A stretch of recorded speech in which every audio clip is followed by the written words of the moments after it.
BJP से अलग होने के 3 साल बाद यशवंत सिन्हा ने पश्चिम बंगाल में चुनाव से पहले टीएमसी का दामन थाम लिया है। माना जा रहा है कि सिन्हा के जरिए TMC supremo Mamata Banerjee BJP के खिलाफ हथियार के तौर पर इस्तेमाल करेंगी। वहीं टीएमसी में शामिल होने के बाद यशवंत सिन्हा ने बीजेपी पर करारा प्रहार किया और ममता दीदी की बहादुरी की चर्चा की। सिन्हा ने कंधार विमान अपहरण कांड से जुड़ा एक बड़ा दावा भी किया है। सिन्हा ने कहा कि ममता दीदी ने उस दौरान बंधकों के बदले खुद बंधक बनाने का प्रस्ताव तत्कालीन वाजपेयी सरकार को दिया था। ही एक फाइटर रही हैं। आज मैं आपको बताना चाहता हूं कि जब इंडियन एयरलाइंस का हवाई जहाज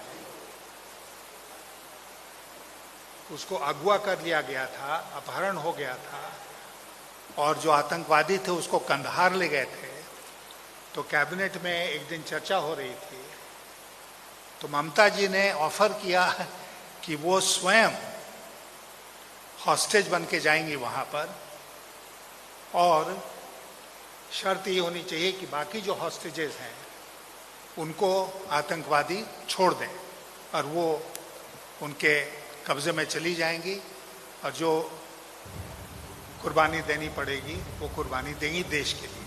वहीं यशवंत सिन्हा ने मोदी सरकार पर लोकतांत्रिक संस्थाओं को खतरे में डालने का भी आरोप लगाया है कि अभी तक जिन वैल्यूज को, जिन मूल्यों को हम बहुत महत्व देते थे और ये सोच के चलते थे कि इस पर सब कोई अमल करेगा ही हमारे प्रजातंत्र में, आज वो मूल्य खतरे में है और उनका अनुपालन नहीं हो रहा है। हम सब परिचित हैं इस बात से कि प्रजातंत्र की ताकत प्रजातंत्र की संस्थाएं होती हैं। The strength of democracy lies in the strength of the institutions of democracy. आज लगभग हर इंस्टीट्यूशन जो संस्था है प्रजातंत्र की वो कमजोर हो गई है और मैं बहुत अफसोस के साथ इस बात को कह रहा हूं कि उसमें देश की जो न्यायपालिका है, जुडिशरी है, वो भी शामिल होती है। इसलिए सरकार के मनमानेपन के ऊपर अंकुश लगाने वाला कोई बचा ही नहीं। तो हमारे देश के लिए ये सबसे बड़ा खतरा पैदा हो गया है। यशवंत सिन्हा ने कहा कि अटल जी सर्वसम्मति से सरकार चलाते थे, लेकिन आज की बीजेपी सरकार की नीतियों की वजह से सहयोगी दल एक एक कर एनडीए छोड़ रहे हैं। के समय की पार्टी और आज की पार्टी में आसमान जमीन का अंतर है। अटल जी कंसेंसस में विश्वास करते थे, आज की सरकार क्रश करने में विश्वास करती है। अटल जी लोगों को कोऑप्ट करते थे,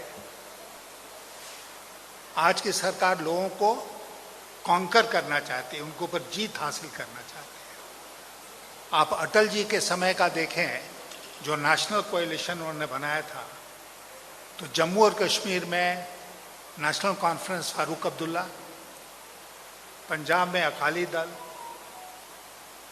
हरियाणा में चौटालाज, उसके बाद आप आइए महाराष्ट्र में शिवसेना, कर्नाटक में जनता दल एस, तमिलनाडु में कभी अन्ना डीएमके या डीएमके,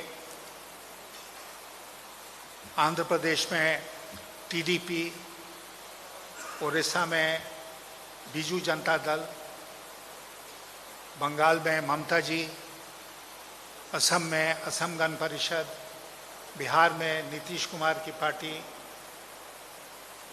उन्होंने एक नेशनल कोएलिशन सच माने में बनाया और ये कभी उनकी इच्छा नहीं रही कि इनको दबा दो, इनको बर्बाद कर दो और वो जो स्पेस खाली होता है उसको स्वयं के लिए ले लो। आज की जो भारतीय जनता पार्टी है